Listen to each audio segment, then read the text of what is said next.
Idris Elba ni mchezaji filamu maarufu kutoka Hollywood ambaye amejizolea umaarufu mkubwa kutokana na umahiri wake kwenye uigizaji. Anafahamika sana kupitia filamu kama Hobbs and Shaw akicheza kama adui na Head of State iliyotoka mwaka 2025 akicheza kama mlinzi mkuu wa rais wa Marekani ambaye ni John Cena. Licha ya hayo yote, yapo mambo matano ambayo huyajui kuhusu Idris Elba. Namba 1. Idris ni mwigizaji ila pia aliwahi kuwa na ndoto za kuwa mchezaji mpira na ni shabiki mkubwa wa timu ya Arsenal na ni rafiki mkubwa wa Arsene Wenger. Namba 2. Idris kabla ya kuwa mwanafilamu aliwahi kufanya kazi ya kuuza matairi ya gari na kuuza nyama kama butcher. Namba 3.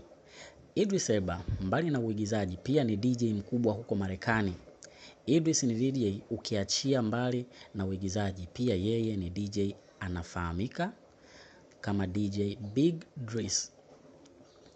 Namba 4.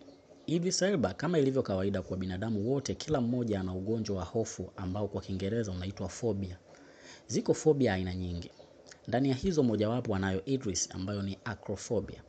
Kwa wale ambao hawafahamu acrophobia ni aina gani ya hofu, acrophobia ni hali ya mtu kuogopa umbali zaidi endapo ataiachia ardhi umbali wa mita 1 na kuendelea. Watu wenye hofu hii mara nyingi huhisi kizunguzungu wanapoangalia chini wakiwa juu sana, aidha juu ya ghorofa au umbali mrefu zaidi, huwa wanahisi kizunguzungu. Kwa hiyo kama umeshawahi kukutwa na hali ya namna hii, basi jua kuwa una hofu ambayo inaitwa kitaalamu inaitwa acrophobia.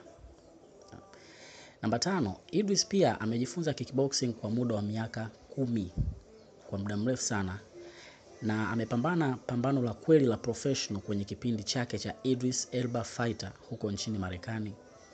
Kwa hiyo ukiachana na hayo yote uigizaji, lakini Idris Elba pia ni DJ na ni mwana masumbwi. Tukutane kwenye video nyingine.